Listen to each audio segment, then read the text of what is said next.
Olá, eu sou Patrícia de Camargo e hoje a gente vai falar sobre esse livro. Acabei de chegar da Bienal de Veneza, aliás, vai ter vídeo por aqui. E no dia anterior à abertura para a imprensa da Bienal, eu fui no pré-open de outra exposição na Galeria da Academia, que é um museu espetacular lá da cidade, que trazia uma mostra sobre o de Kooning, que eu já fiz vídeo.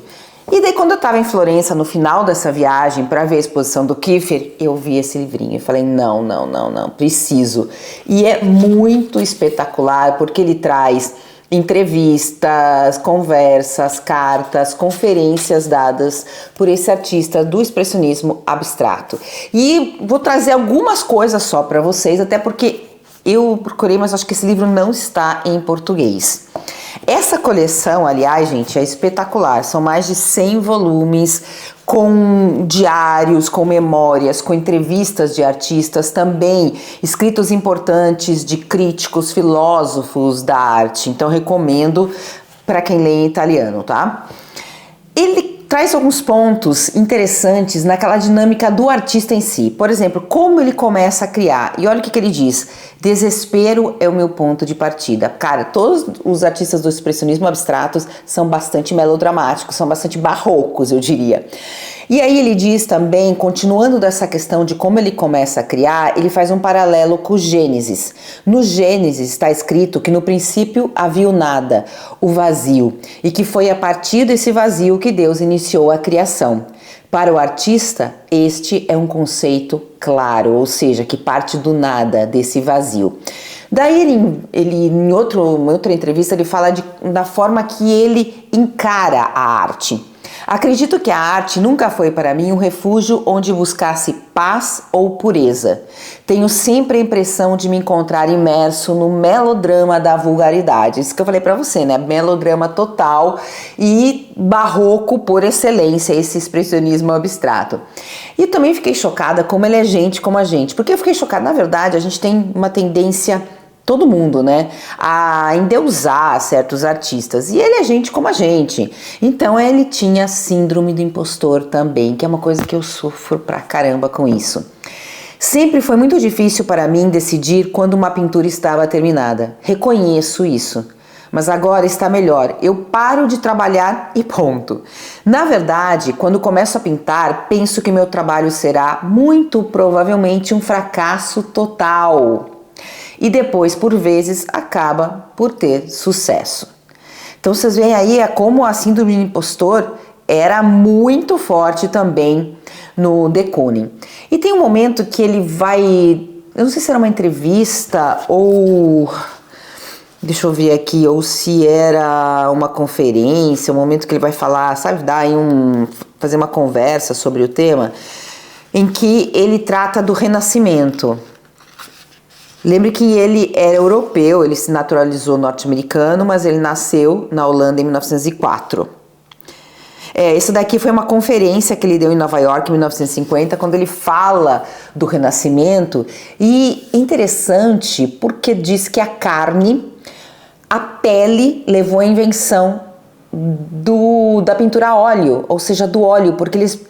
para ter uma encarnação, fazer a encarnação, pintar perfeitamente a pele, só com óleo mesmo, gente. Então, por isso ele faz essa relação, né? Que eles queriam chegar a essa verossimilhança quando eles estavam pintando uma figura humana e que por isso foi necessária a criação da pintura a óleo. Outro ponto do Renascimento é que ele afirma que os personagens estão sempre ativos. É claro que nos retratos a gente vai ver eles mais posando, mas que em outros tipos de quadros eles estão sempre fazendo alguma coisa. Tudo nas pinturas desta época tem um papel ativo. Os personagens estão sempre em ação.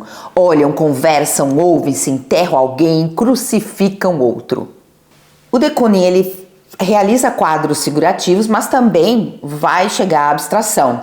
Aí tem um ensaio que ele fala para ele o que é abstração, vai chegar à própria acepção da palavra, e daí eu fiquei bastante curiosa e fui buscar mais relações do conceito da abstração.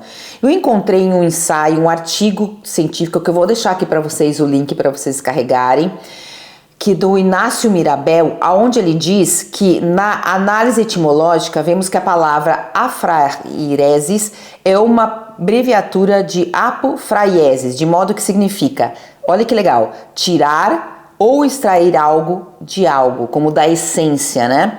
O mesmo ocorre com a tradução latina abstrare, trazer algo de algo.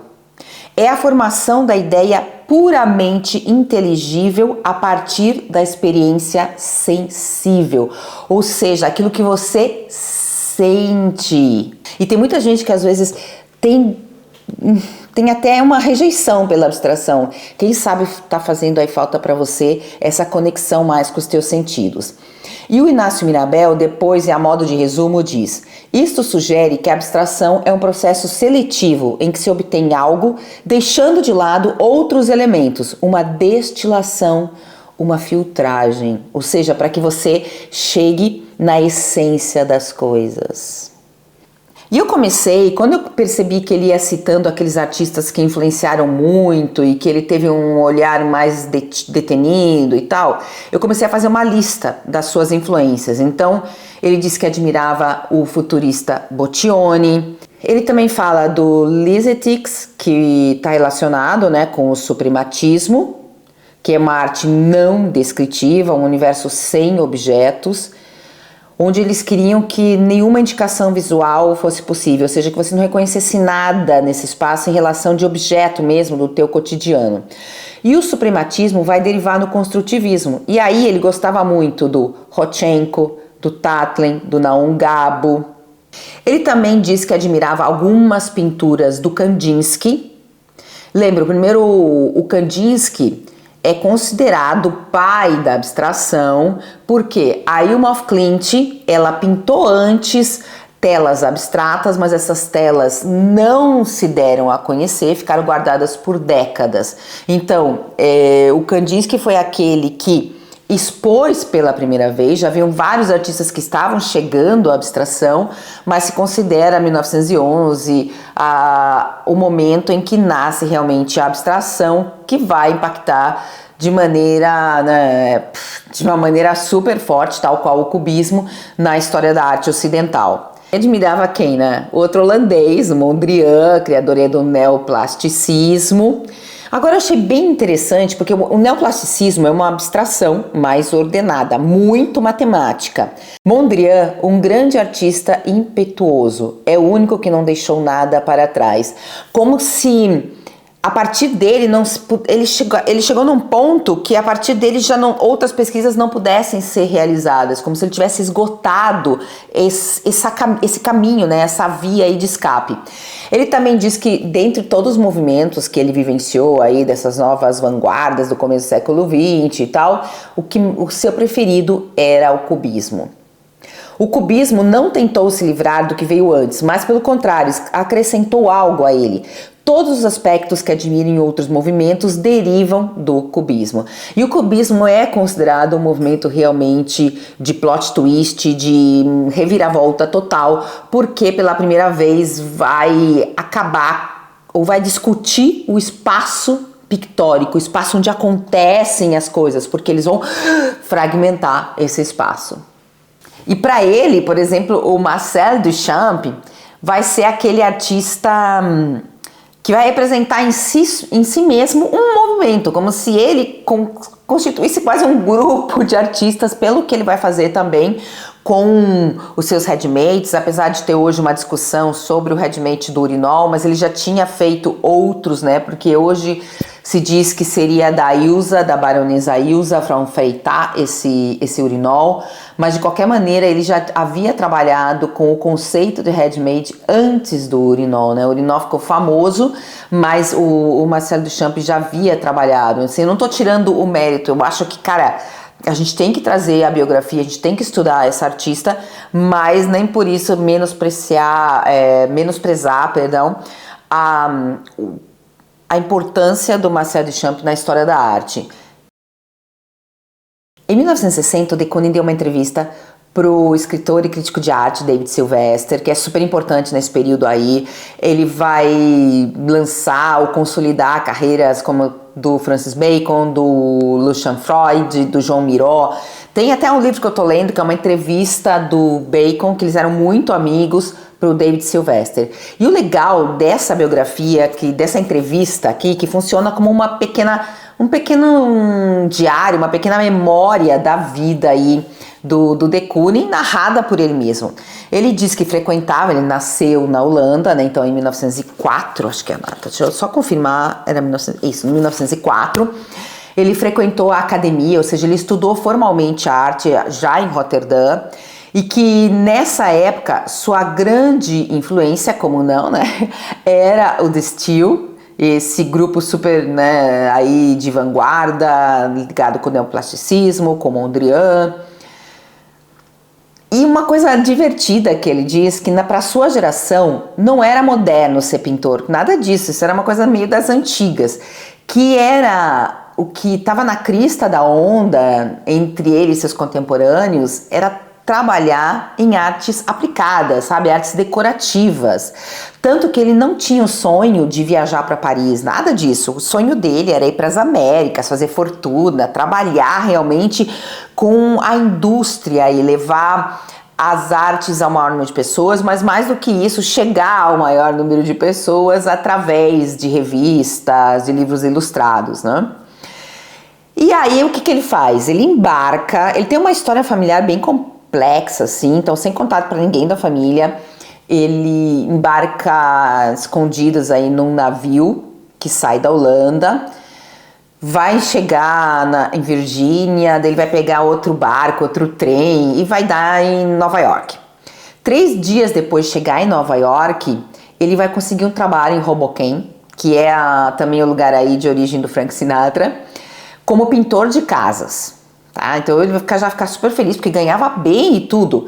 E 4 ou 5 meses depois da chegada, ele conta que vai conseguir uma vaga em artes decorativas, vai trabalhar aí, mas que foi uma desilusão, porque quando ele recebeu o primeiro pagamento, cobrava muito menos do que como pintor de casas. Então ele não teve dúvida. Ele voltou a pintar as casas e fazia o que ele chamava de arte no domingo, ou seja, pintava com seus momentos de folga, e que demorou muito tempo para que esse pintor de domingo alcançasse um outro nível e tomasse conta da semana inteira. E aí, durante a depressão, né, depois lá do crack da Bolsa de Nova York, tem toda essa depressão norte-americana muito bem contada nas novelas do Steinbeck, como a famosa, como é em português, As Uvas da Ira. Acho que se não é o nome correto, eu vou pôr aqui, tá? Porque eu sempre confundo, porque em espanhol é diferente, um pouquinho diferente o nome. E ele vai trabalhar durante esse período, e vai ser uma coisa muito importante no Federal Art Project, que eram projetos, e tinha um relacionado com a arte, para empregar as pessoas durante aquele período que todo mundo estava se convertendo em miserável, né? Tinha uma fome aí estendida nos Estados Unidos, e tinha então um projeto relacionado com a arte que ele vai trabalhar 1 ano e meio, e durante esse período de tempo é que ele vai decidir que ele realmente quer ser artista. Mas de qualquer maneira, ele disse que ele tinha aquela dúvida, e é nas suas palavras, se valia a pena colocar todos os meus ovos no mesmo cesto, nomeadamente o da arte.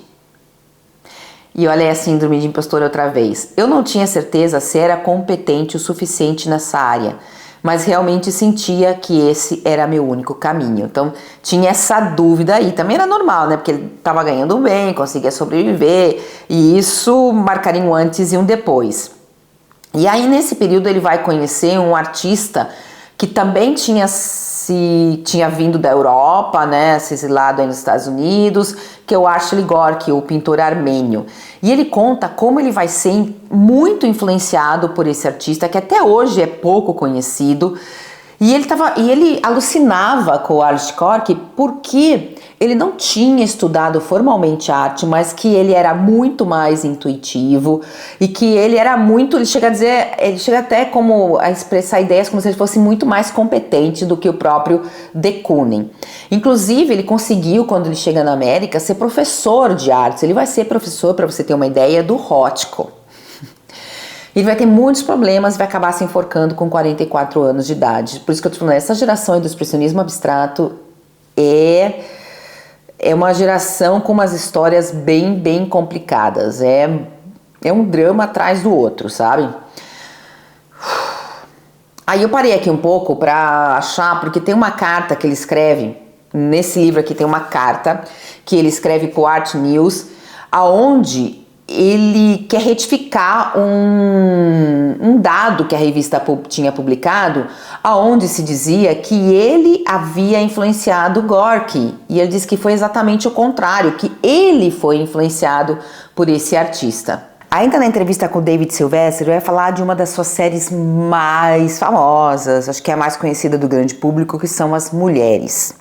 Quando comecei a pintar minhas mulheres, fui atacado por alguns artistas e críticos.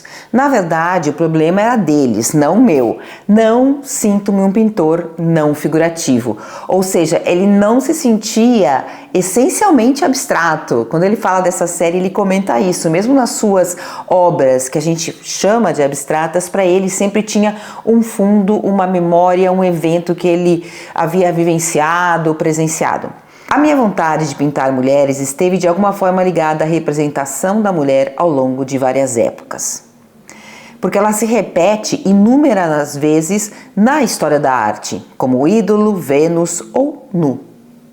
Eu não estava interessada em alcançar um efeito dramático específico. Olhando para elas agora, essas mulheres me parecem vociferantes e ferozes, mas na sua criação estavam de alguma forma ligadas ao ídolo, ao oráculo.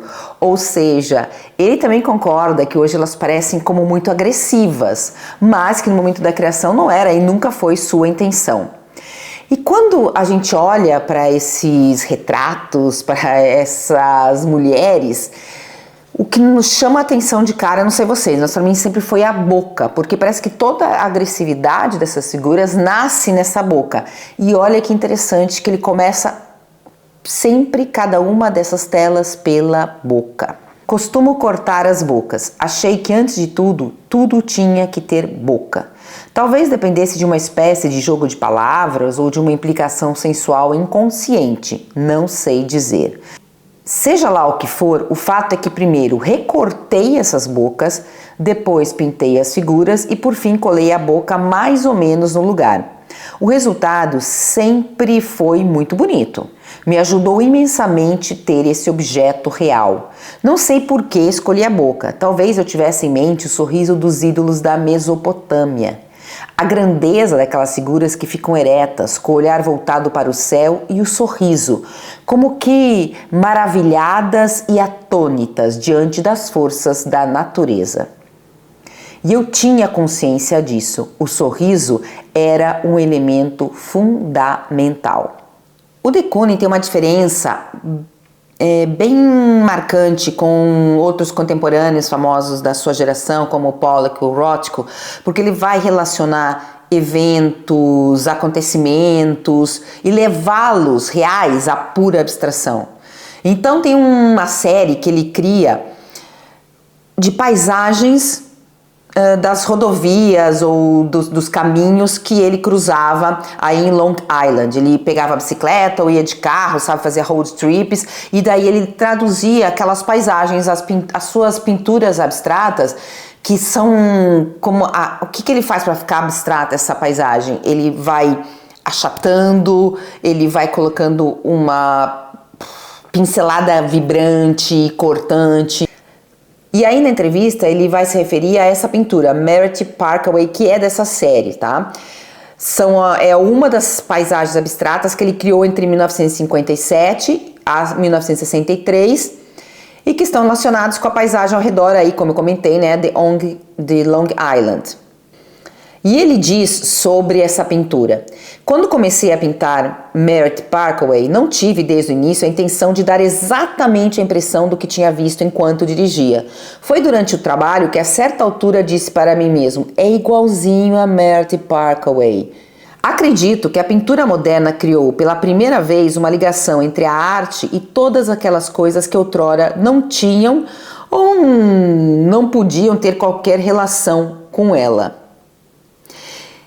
E não é tão importante o fato que agora coisas banais, casuais possam ser representadas, mas a importância que se estabelece entre essa nova relação, como esse cotidiano, como essas paisagens ganham importância, né? Elas são as protagonistas dessas pinturas, mesmo na arte figurativa, como o banal, por exemplo, uma pia cheia de louça ganha essa importância, e isso é uma coisa que traz a arte moderna, essa importância a algo que antes era considerado uma arte menor dentro da pintura, por exemplo. A pintura de gênero era considerada uma arte menor, e como ela é elevada dentro dessa arte moderna, até porque essas categorizações vão perder sentido na arte moderna e contemporânea.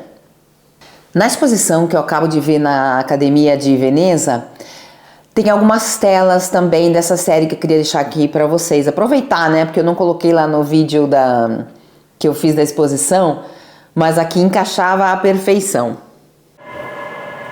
Essas 3 obras, elas estão dentro de uma série intitulada Paisagens e Estradas Abstratas.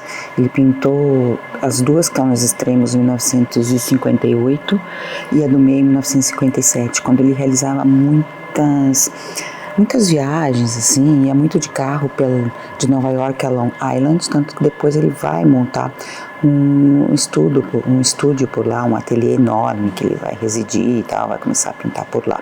Meu Deus, que vento, dá até medo para esse filme de terror.